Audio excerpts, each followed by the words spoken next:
I was grabbing coffee with a friend who had just ended a long-term relationship.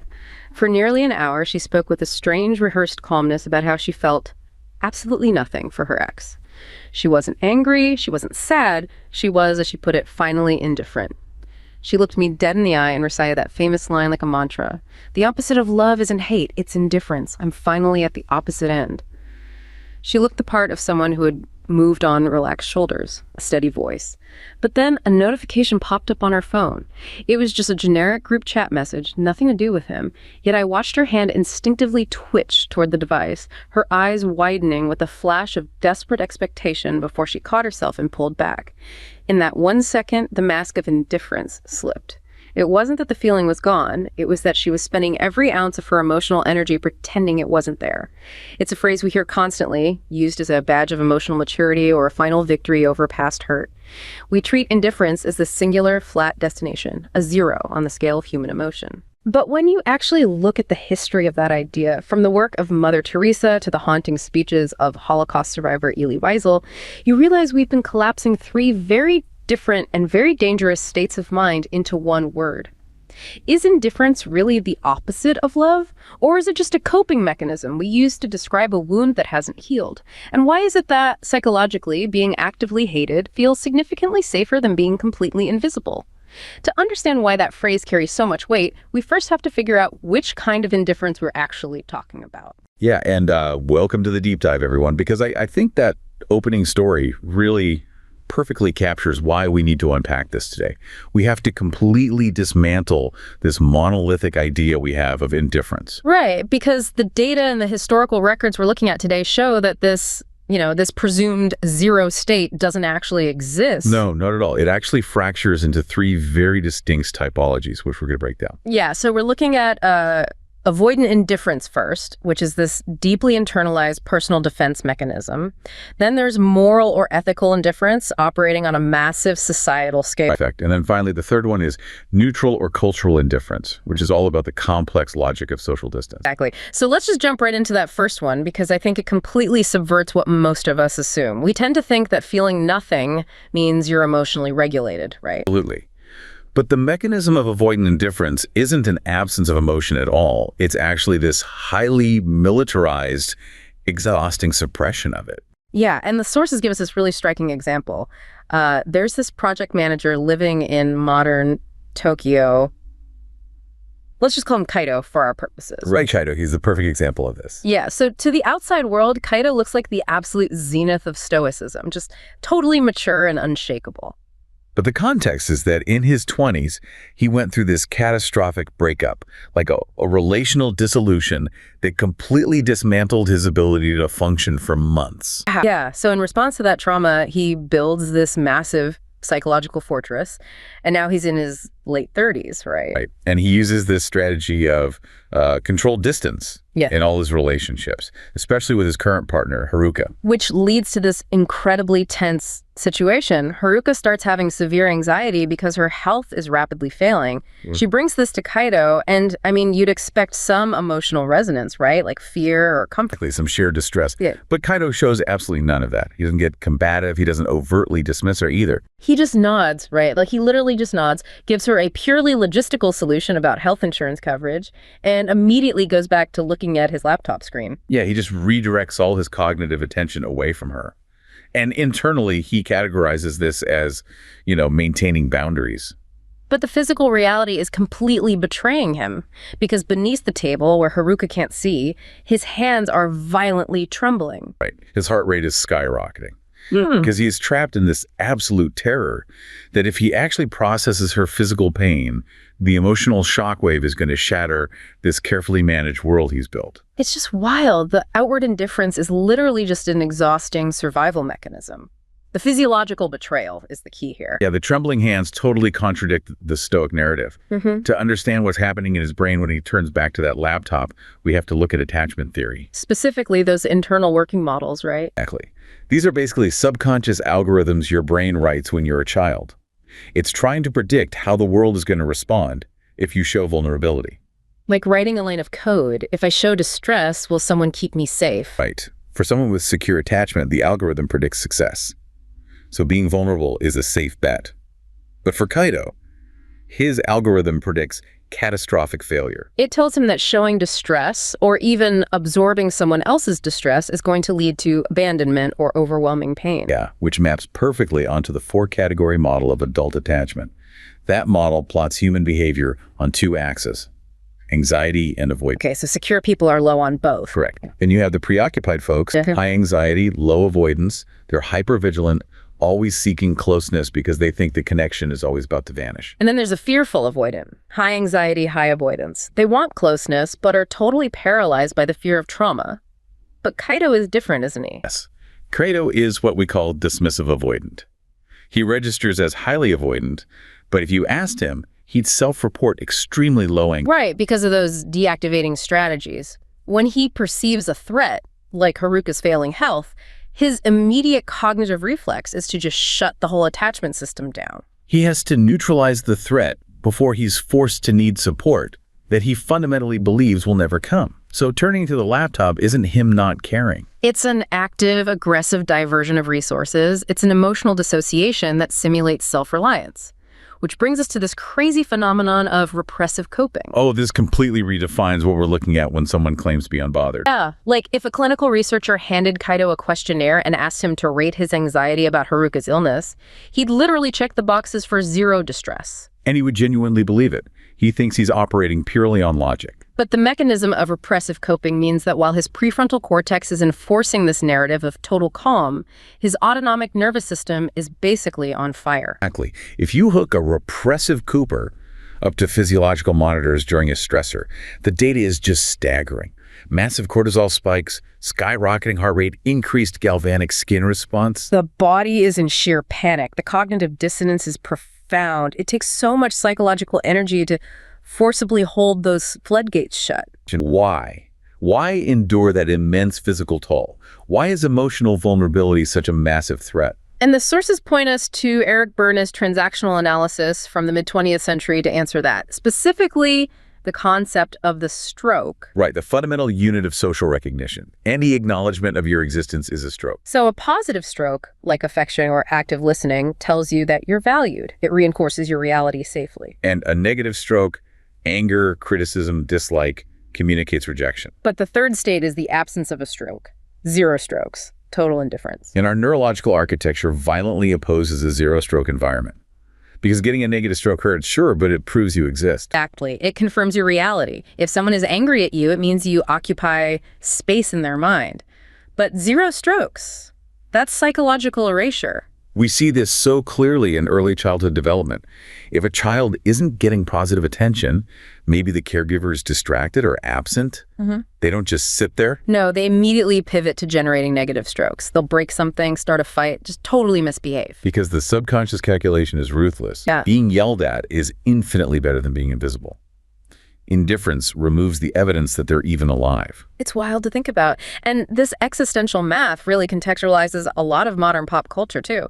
The deep dive sources bring up the anime Jujutsu Kaisen. Yeah, the character Junpei. His storyline is entirely defined by severe, systematic social rejection and physical abuse. He is just drowning in negative strokes from his bullies. And in the Japanese linguistics of this phrase we're discussing, it often translates specifically as the opposite of fondness is indifference. And Junpei's internal monologue explicitly rejects that translation.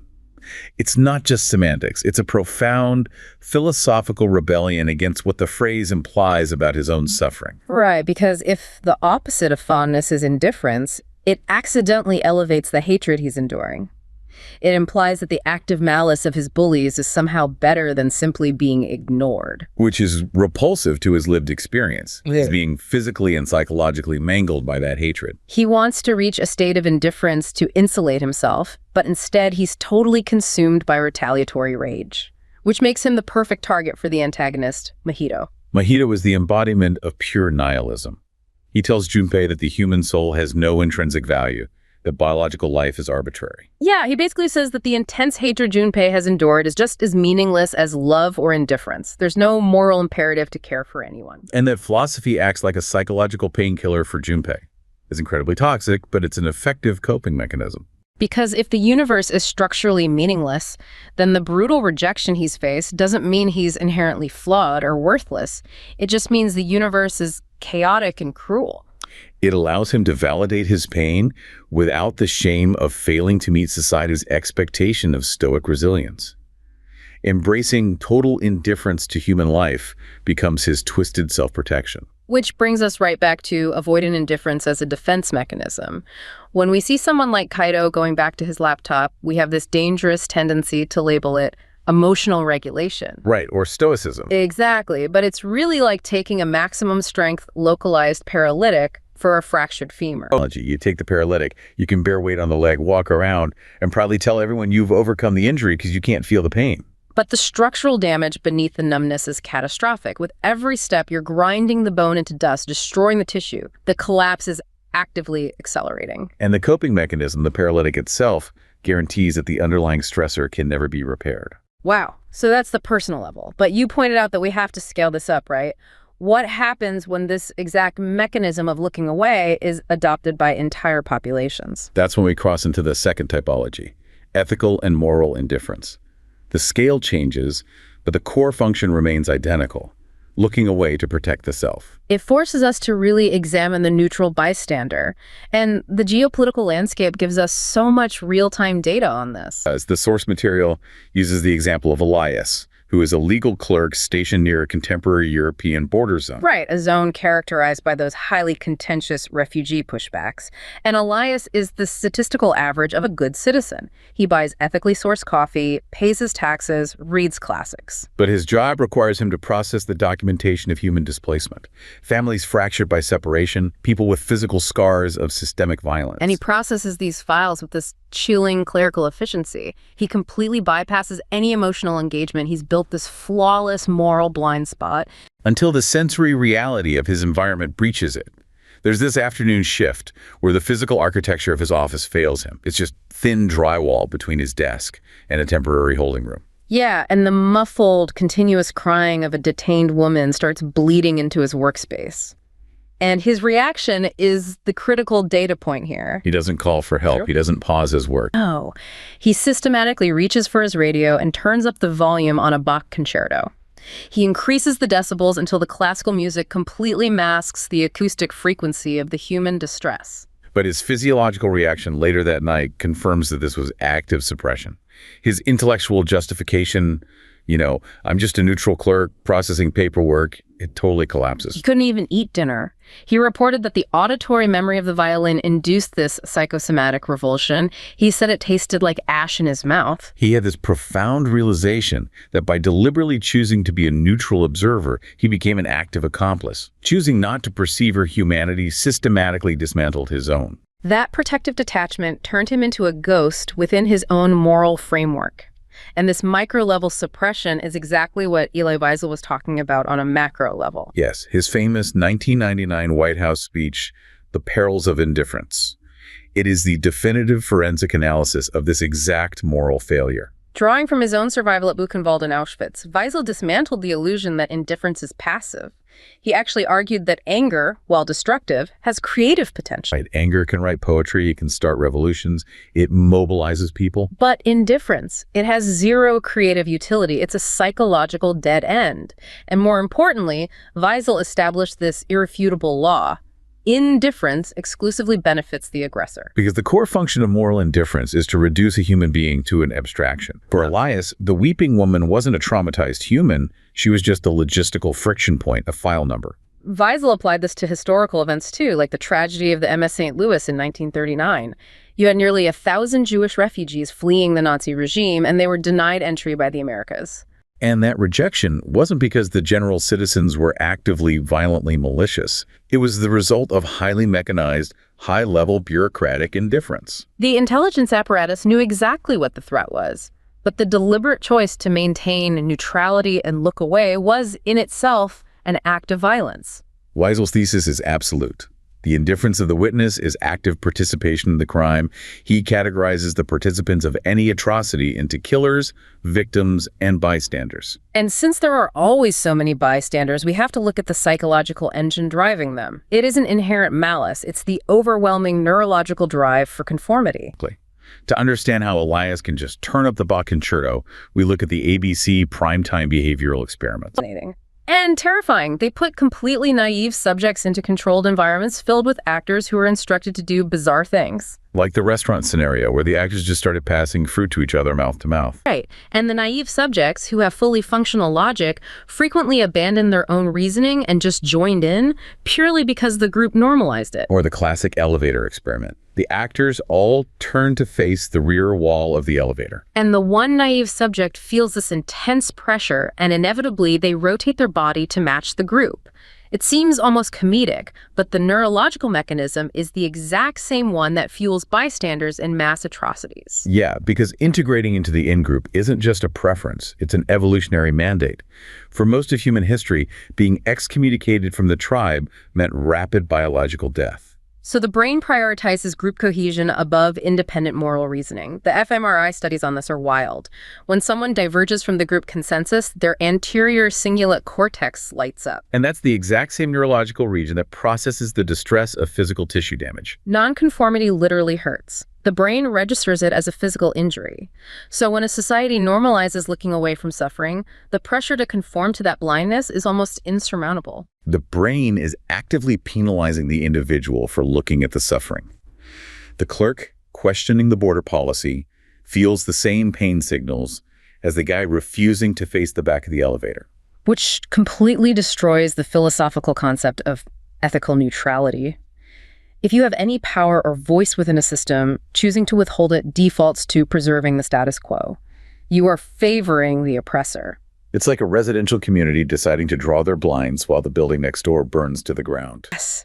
They sit in their living rooms listening to the collapsing structure and convince themselves that because they didn't light the match, the fire isn't their responsibility. They purchase this psychological safety by refusing to look at the flames. But refusing to look doesn't stop the combustion. The smoke is still going to seep under their doors and asphyxiate them. The destruction is absolute. And, the West has really adopted Wiesel's lens here, seeing this distancing as a profound moral failure. But how does this translate across cultural borders? This is where we hit a massive collision of values. Because in many Eastern societies, preserving social harmony through distance isn't a failure. It's considered the highest virtue. Which brings us to our third typology. Cross-cultural or neutral indifference. And it's so ironic how Mother Teresa's philosophy that indifference is the opposite of love integrated into Japan. Because Japan's cultural architecture elevates Meiwako the imperative to avoid causing trouble or inconvenience to others to a supreme social virtue. Right, and the deep dive looks at the story of Hana in Osaka to illustrate this. She volunteers for a municipal program that prevents lonely deaths, where individuals pass away in total isolation and aren't discovered for weeks. Yeah. And the reason she volunteers is because of her neighbor, Mr. Tanaka. For 5 years, their only interaction was brief, silent, polite bows in the hallway. The absolute zenith of Japanese neutral indifference. It's this highly choreographed social distance meant to respect privacy. But the mechanism shattered when Mr. Tanaka died alone in his apartment. His biological reality went undetected for weeks until the sensory evidence literally breached the hallway. And Hana's cognitive dissonance was paralyzing. She realized her strict adherence to this cultural politeness was practically a form of social violence. Her neutrality guaranteed his total erasure. And it was actually a 1981 public service campaign by AC Japan that injected Mother Teresa's philosophy into the Japanese public consciousness. It's fascinating because you rarely find the exact phrase, "the opposite of love is indifference," in Mother Teresa's English transcripts. But the AC Japan campaign used her imagery with the explicit tagline, "Our greatest enemy is indifference." It forced this massive cultural reckoning, because logically, mathematically, the phrase makes sense. The opposite of a positive value like love is a negative value like hate. So structurally, indifference is just the midpoint, the absolute zero between the integers. But experientially, the human nervous system doesn't operate on a linear axis.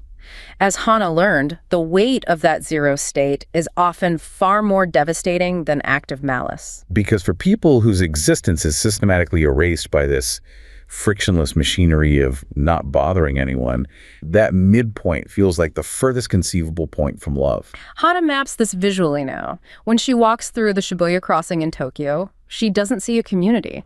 She sees a sprawling desert of invisible souls, all collectively agreeing to ignore each other to death. She realized that true love is inherently intrusive. It demands the willingness to rupture the silence, to absorb the awkwardness, and violently insist on acknowledging someone's existence. Because the pursuit of that frictionless existence has a terminal velocity. And the clearest data point for that is Anton Chekhov's short story, The Bet.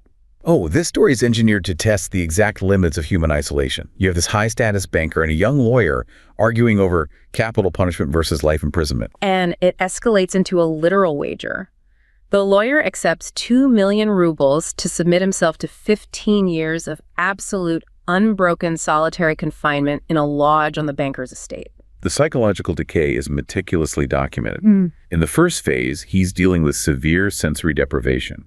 He plays the piano relentlessly, reads light fiction. His brain is frantically searching for substitute strokes, but by the middle years, the acoustic output stops.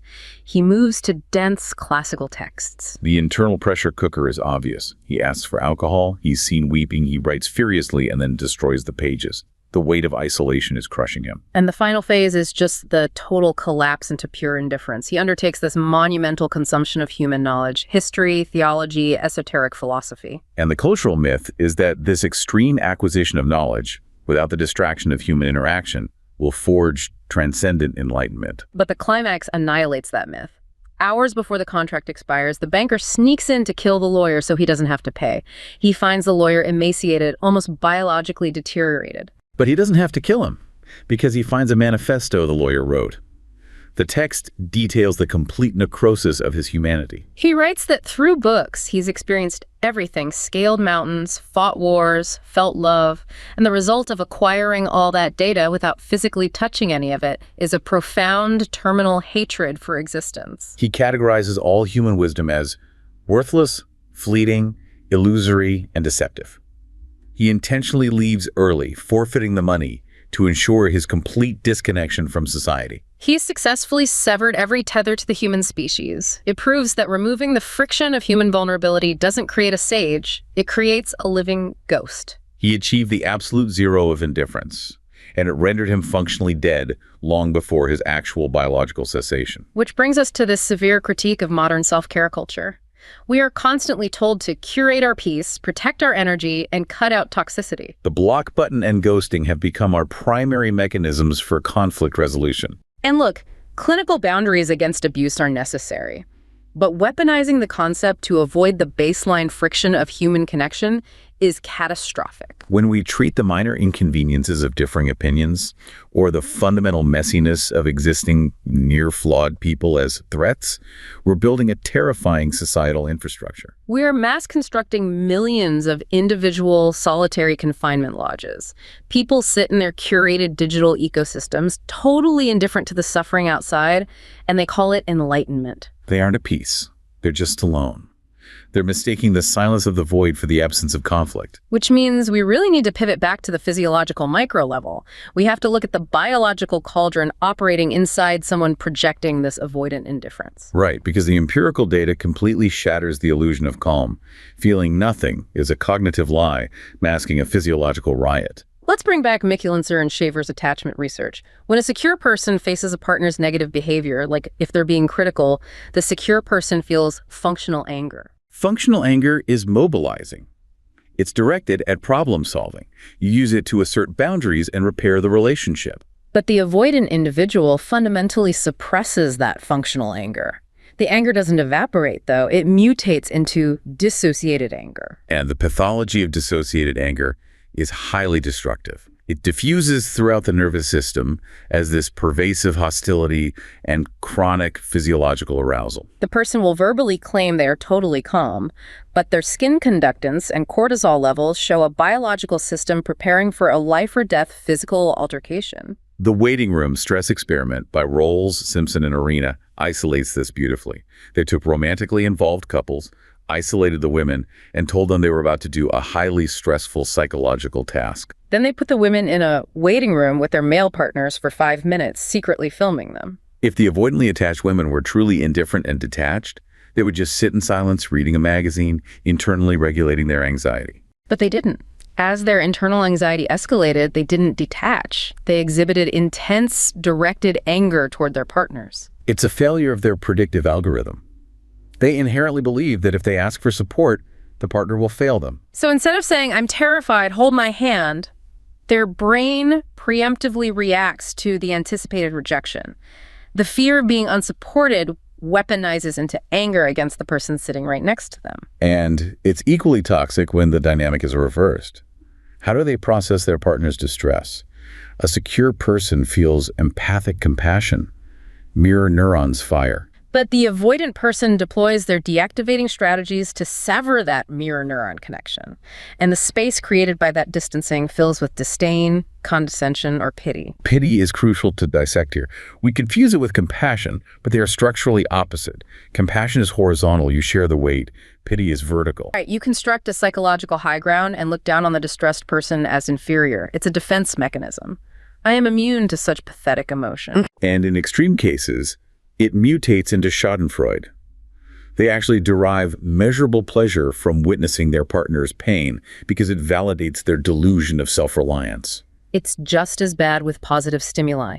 When the partner succeeds, the empathic response is blocked again. The avoidant person appraises the success as a direct threat. It triggers hostile envy.